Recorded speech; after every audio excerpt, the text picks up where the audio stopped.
What's up, Street Sharks, Battletoads, Biker Mice from Mars, Cowboys of the Moo Mesa, and other early 90s industry competitors? Today I want to talk about the first appearance by the Teenage Mutant Ninja Turtles on Game Boy, Fall of the FootClan. So grab a slice of pizza and prepare to be shell-shocked.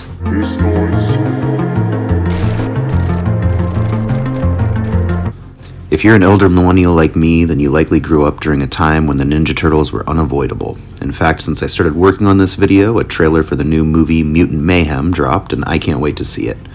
I love seeing one of my favorite childhood franchises continue, and I'm really glad this one looks like what I grew up on and not that 2014 movie I'm trying to forget exists. Anyway, what started as an independent comic book in the 80s had quickly grown into a toy line, a cartoon series, a live-action movie, and of course there were video games too. It was all about the merchandising. T-shirts, coloring books, lunchboxes, breakfast cereal, flamethrowers.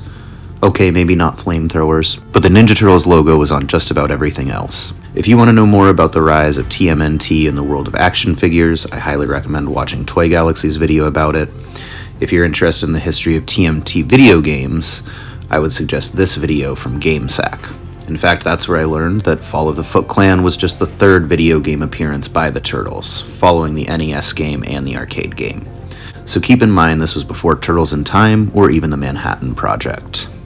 If you haven't already grabbed a slice of pizza, you might want to call the hut because after going over the main features of the game, I'm going to be reviewing a different pizza for each stage.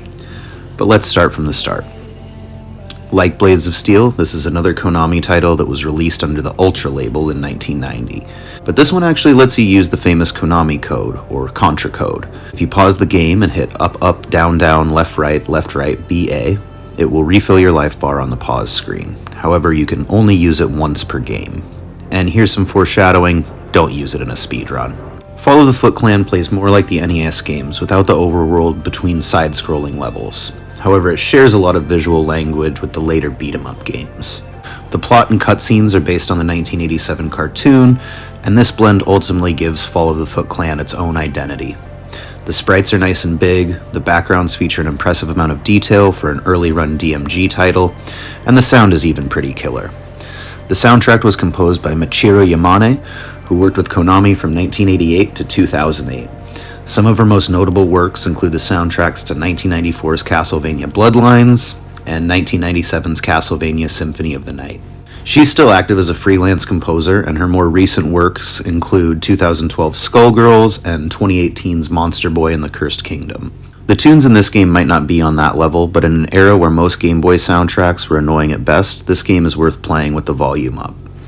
It's definitely more of a platformer than a beat-em-up. It's only a one-player game, and the display limitations of the Game Boy keep the enemies coming in at a steady trickle instead of large groups. This game doesn't even try to avoid the sprite flicker of the DMG, it just accepts it and runs with it. Similarly to the NES game, instead of giving the player a number of lives, each turtle counts as one. Unlike the NES game, their weapons all have what appears to be the same exact hitboxes. I ran a poll on Twitter at the beginning of this project to ask my followers who their favorite turtle is, and Michelangelo took an easy win. And you'll be pleased to know he has the coolest weapon in this game, just because his nunchucks get this nice little idling animation as he walks. Second was Raphael, but Mr. Cool But Rude's size looked like he's swinging a paintbrush in this game, so maybe that's why he's so angry all the time. Personally, I'm a Donatello guy. I also look good in purple, and does machines, so he's usually my main on the beat-em-up games, but his staff doesn't offer any extra reach here. But they did try to add this flicker to make it look like a longer weapon. It doesn't quite read, but it's a nice effort. Oh yeah, Leonardo came in last with 0 votes, which means none of my followers are narcs, so that's good. He has a sword like usual, it's fine, whatever. Besides their main attack, all of the turtles can throw shurikens by pressing the attack button while holding down, as well as do a kick by pressing the attack button while jumping. Notice how I said attack button. That's because Fall of the FootClan lets you choose which button you want to assign to jumping and attacking. Button mapping options like this were pretty rare at the time, and it's a really nice quality of life feature. Another feature I love is the option to start on whichever level you want. Battery saves were not standard on game packs when this title launched in 1990. Usually games would go the obnoxious password route, and while this makes all the sense in the world from a development standpoint, it's wild that all my friends and I growing up had a notebook that was just filled with cheat codes and passwords. And that's no problem if you're sitting down in the living room, but the Game Boy was made to travel, and letting the player pick up wherever they want was a great move here. You can even play the bonus games from the level select screen by holding down B, A, and select at the same time. This will cause a question mark to appear. By selecting it, you'll be taken to another menu to select from 3 mini-games featured throughout the levels. I guess I should cover those really quickly. I didn't even know that bonus games were in here until I beat the game and started looking at guides to see what I might have missed. And that's because most of the entrances to these stages are pretty easy to miss. None of them are really marked. If you stumble into one, the player will start flashing and a chime will play, and then you'll be taken to one of these 3 games. Usually it's this number guessing game with Splinter. I kept losing this game until I found another guide that let me know when he says bigger or smaller, he's referring to the number you typed, not the number you're trying to guess. So if you put in, say, 500, and he says bigger, it means you want to guess a lower number. This is by far the hardest of the mini-games, and the one that takes the longest to play. The second bonus stage is a game against Krang where you take turns picking up shurikens, with the goal being to leave just one remaining. There are some pretty easy strategies for this one you can find on the FAQ page linked in the description. Last is a shooting game, which isn't bad. It's like a stripped-down duck hunt. If they would have added some animation to this game, or even used a sprite that wasn't just a big circle, it could have been great. It's pretty easy, but it still feels satisfying, which is kind of this game in a nutshell. And it's really the only one of the 3 mini-games that doesn't break the energetic pace of this game when you encounter a bonus area. So, you can play any level or bonus game right from the opening menu. It's a simple solution for a game with no save options, but it works well. However, if you want to see the full ending and credits, then you've got to beat all 5 stages starting from the first one. So let's break it down, stage by stage, slice by slice, with extra cheese and lots of spoilers. First, let's talk about Stage 1, the New York streets and sewers, and this slice of pepperoni from Mad Pizza. They're both classics that you don't mind filling up on. As for the slice, perfect crust, nice and crisp, a nice snap when you fold it, just greasy enough, and covered in pepperoni. Would recommend. As for this level, you're going to be filling up on it. I'd never even finished this game before I started working on this review, and as soon as I did, I started looking at speedrun times and seeing if I could get a time on the boards. My current record is just under 18 minutes, and Stage 1 is about 5 of them. If Fall of the FootClan is a pizza, this stage is almost a third of it, or like 2.5 slices. It's not that I think this stage is too long, I just wish some of the later stages were longer. I do like this one a lot aesthetically. Details like the posters on the walls or the sometimes breakable parking meters and barrels really help bring this level to life. The changes from the streets to the sewers and back, leading up to the boss fight, also help to make progress feel meaningful in a game for that, as short as it is, does often feel repetitive. The first boss is Rocksteady. His sprite looks great, but you know the level 1 boss is never meant for much. It's really easy to just mash through this fight, so you might not even see his full set of animations before it's on to the next stage. In fact, most of these boss fights are pretty easy to mash through. It's a lot like 6 Golden Coins was in that regard. They all have patterns and strategies, but they usually start slowly enough that you can just slash away at them with little consequence, especially with the generous health bar that this game gives you. And if you've got your back against the wall during a boss fight, it's a great time to pause and drop the Konami code. Just not on a speedrun submission, unless you want an email back from the mods. Now, after beating Rocksteady, we get a cutscene and move along to Stage 2, often referred to as the factory or industrial area. Now, this is a Totino's for sure.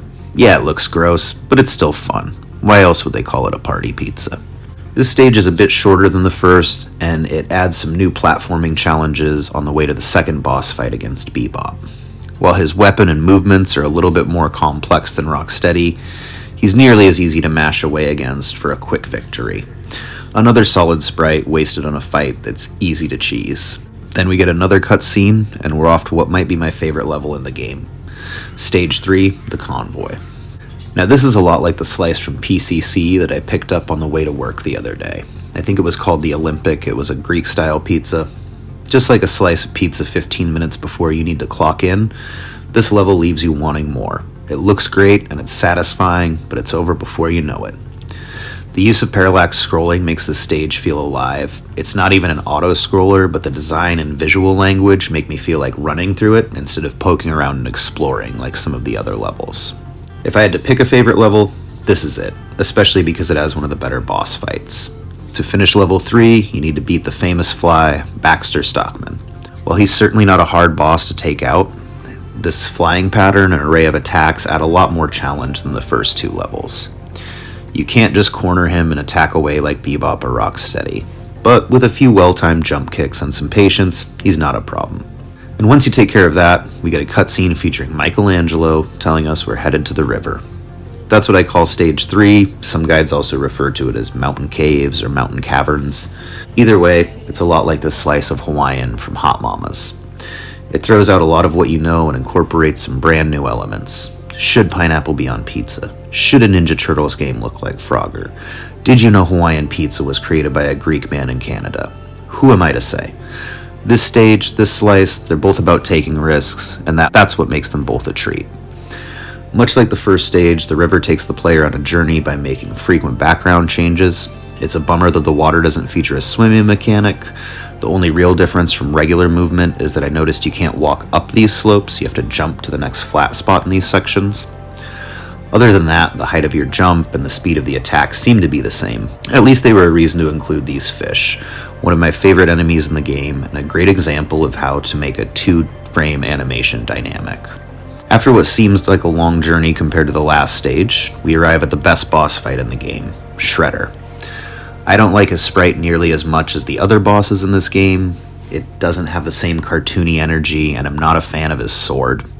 He looks like a reskin of a generic Castlevania boss or something to me. And this backdrop is by far the most generic. Shredder deserves better, dude. His pattern makes him a decent challenge, though, and his hits do double damage. If you're patient, he's not too hard, but I'm not, so I take a lot of hits trying to jump over him. I even started a bad habit of saving the refill health code for this fight, which disqualified my first speedrun submission. But whether you play it cheap or wait it out, once you defeat Shredder, it's time for my favorite cutscene in the game. Look at that beautiful 4-bit rendering of the Technodrome, the 5th and final stage. And it's time for our final slice, this square, cafeteria-style pepperoni from Dino's. They're both a fun little slice of growing up in the 90s. This level introduces a lot of new enemies and obstacles. The backgrounds are minimal but unique, and overall, it's the part of the game that feels the most like playing an episode of the cartoon, or getting all your action figures out on a boring summer afternoon and going nuts. This stage requires a lot of jumping and some nimble controls, but once you get to the boss fight, you've pretty much got it. Krang's stage looks fantastic and his sprite is awesome, but unfortunately this tale ends with another boss fight that's too easy to be the finale. While you can't just corner and mash Krang, he won't last long if you just stick to high jump kicks and stay behind him. After the Shredder fight, it's a little too easy, frankly. And once you're done jump kicking Krang, it's time to roll those beautiful credits. Again, this may not seem like much compared to modern games, but any sort of alternate ending was a big deal at the time. It's a good reason to go back and play what End of Day is a pretty short game. I like that I can run through it in 17 minutes and 49 seconds, but there's not a lot of depth, unless you've got an obsession with beating your personal best time. I bought this game a few years ago for around $7 because it was cheaper than hunting down some of the Turtles figures I used to have as a kid. Since then it's gone up, but what hasn't? And it's usually available for $10 to $15. And if you're a Game Boy or Teenage Mutant Ninja Turtles collector, a physical copy is a great addition to your collection. But if you want to play as many classic TMNT games as you can for the lowest price, my recommendation would be to get the 13-game Cowabunga collection on the console of your choice. The MSRP is around $40, and in addition to all 3 Game Boy titles, it includes the NES game, Manhattan Project, Turtles in Time, and a bunch of other classics, as well as a ton of bonus content. I've got it sitting on my wish list so I can grab it next time it goes on sale.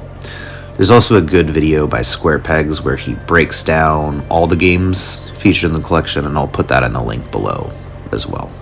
I started this game thinking I'd give it a few runs through like Space Cadet Adventures, but I ended up playing it every day for over a week. It's a little slow and sometimes blurry on the DMG, but it plays great on the Game Boy Color, and I put way more hours into Fall of the FootClan than I expected on my SP. What it lacks in depth, it makes up for in style, and in a gaming landscape of endless checklists, this is a perfect game for a quick run-through on some boring afternoon, especially if you're thinking about how you don't have any of your old action figures anymore. Like, I used to have the Donatello, and my brother had Michelangelo, but the nunchucks were broken, but the legs were always breaking off those things. Then we got the ones with the trench coats and fedoras from the movie, and one of us had one of the sports ones. It might have been Raphael with the football helmet, but I don't know.